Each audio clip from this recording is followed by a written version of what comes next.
Que embogeixin les càmeres de vídeo en un escaire de paret, que sonin les alarmes al meu pas, que es despertin els vigilants, cansats de contemplar sempre les mateixes estàtues, els mateixos fragments de terrissa policromada, gerros buits sense flors ni aigua, tasses que no han giravoltat mai en un microones, armes de crims prescrits, amb un gruix d'òxids, corones d'or d'emperadors fets pols, un gran catàleg d'objectes inútils.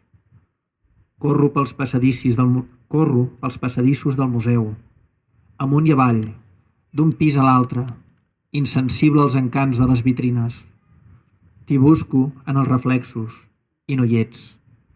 Enyoro la tendresa ambulant del teu cos, el ressò de les teves passes omplint de vida cada sala. Com un voyer vençut, amb un desert als ulls, m'abraono a la porta de sortida. Jo, dels museus, només et miro a tu.